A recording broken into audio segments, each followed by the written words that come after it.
So ayan, shout out ano. Yan shout out po sa mga ating mga kapatid, mga spiritual. Ah, yan, ito mai-share ko lang ano, mayroon lang tayong i-share about sa paggagawa po ng gamit. Yan, sa mga nagtatanong po sa atin ano, kung anong tama ang pagkaano po ng gamit. Pero ito ano, bago ang lahat, ayan, ito ay sa akin lang po ito no, sa ating pong experience sa paggagawa ng gamit no. So yung akin pong nalalaman ano at sa mga nahihilig po sa mga agimat or anting-anting ano. So magsi-share po ako na sa akin pong nalalaman about sa paggagawa po ng mga gamit ano. So para maging mabisa ang gamit. Ayan. Sapagkat may mga bagay po kasi ano na kailangan mayroon pong tamang proseso ang paggagawa po ng gamit kahit ano ang pong gamit ano basta mga pandipinsa. So meron siyang proseso talaga na sinusunod. Pero itong akin pong pag-share ano sa akin pong nalalaman. Yan ay para po yung mga gumagawa na lalo na po yung mga kautulan yan sa Haring-Bakal mga kautulan no na gumagawa po ng gamit. So ayan. So ito base po ito sa akin pong karanasan ano sa siyempre sa mga nagturo din sa atin kung paano po kumasa ng gamit. So magsi-share po ako kung paano pong tamang formula o tamang pagkakasapo ng gamit ano.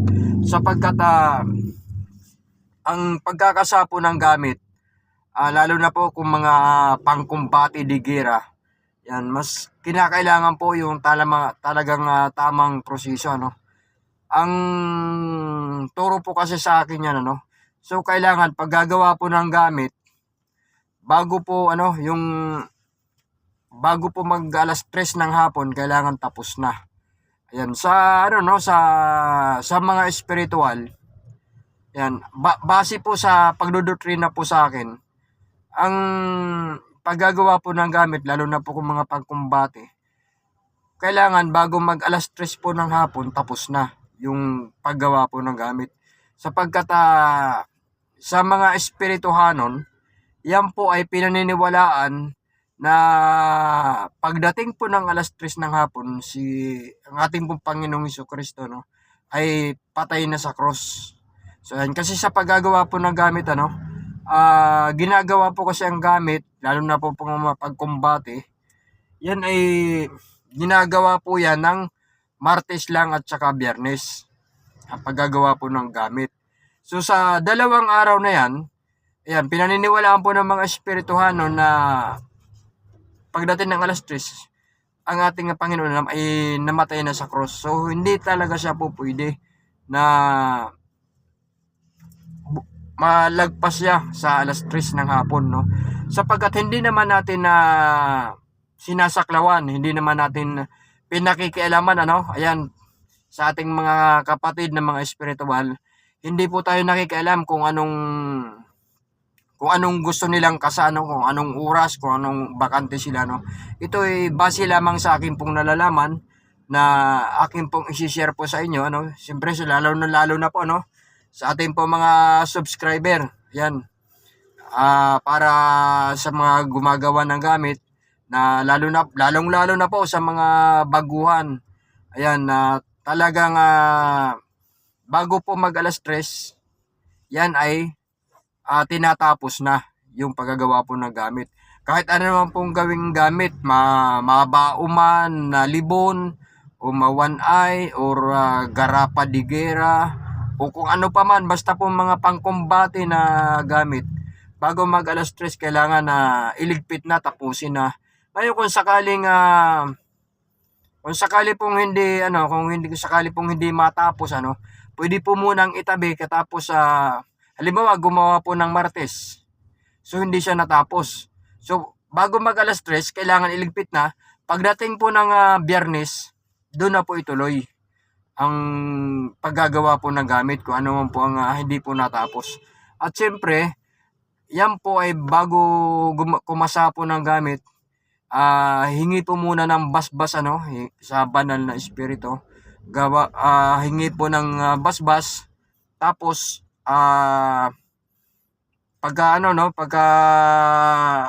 pag nakatayo po nakapagdasal na po tayo, humingi po tayo ng basbas, kinakailangan naman na magsindi po tayo ng kandila. Yan. Importante po yan. Ang gagamitin pong kandila, hindi ang kailangan po puti, hindi po kayo gagamit ng pula or yellow, kung ano pa mang kulay, puti lang po ang ginagamit. Lalong-lalo na po yung itim, hindi po yan po pwede. Kailangan puti. Yan ang kailangan na pagsindi. Pag gumagawa po ng gamit, kasi para po maging banal siyempre pagka yan po natapos na gawin, ayan, yan po ay kinukonsagra ang gamit. Ibig sabihin po ng hindi po nakakaintindi ng konsagra, yan po ay binibindisyonan ang isang gamit para mabuhay siya or para siya gumana, lalong-lalo na po sa mga pangkumbate. So ayan, kinakailangan talaga siyang konsagrahin ang gamit. Hindi po yung pag nagawa na, okay na, maganda po pagkakagawa. Ayan, lalong-lalo na po sa mga baon, tapos may ukit pa pag nagawa na. Ayan, nalagyan na ng varnish, makinis na, okay na sa tingnan. Okay na po yun, hindi po. Kinakailangan po yan, kinukonsagra ang gamit. Pinabibindisyonan po yan para po gumana siya.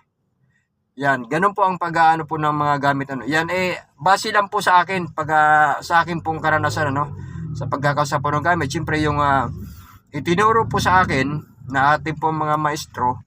So, isinishare ko rin po sa inyo, lalo na po sa mga subscriber natin, sa Commander Kalanchaw. So, ayan, para naman mayroon pong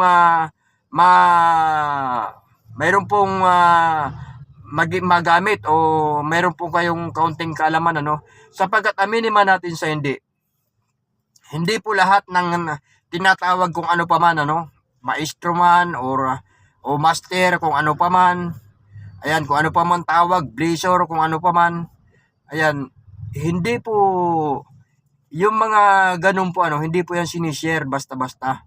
Ayan, kasi isa po yung tawag na lihit.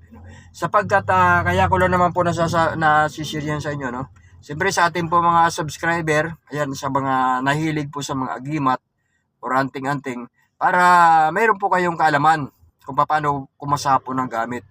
Kahit ano man pong gamit yan, basta mga pangkumbate, kinakailangan po niya yung kinakailangan talaga makonsagra ang gamit. So ngayon, kung sakaling magaling lang pong gumawa po ng gamit, meron po kasi yung talagang espirituhano na talagang napakaganda po gumawa ng gamit, pero hindi naman po kayang konsagrahin, pwede pong dalhin yan sa mga kakilala, sa kanyang mga, siyempre kahit papaano, meron yung mga kilala na medyo kayang konsagrahin, pwede po ipakonsagra. Kahit hindi po siya ang gumawa ng gamit, pwede niya pong bendisyonan yan, yung gamit na yan, kahit hindi po siya ang gumawa. Basta importante po mabendisyonan po yung gamit para mabuhay, para maging banal po ang ang isang gamit. So ayan yung ating pong pag-share base po sa akin pong mga nalalaman about sa ganyang mga paggagawa po ng gamit. Sapagkat kung hindi po tama kasi ang pag-ano niyan hindi po tama ang pagkakasa niyan. So siyempre yung formula importante.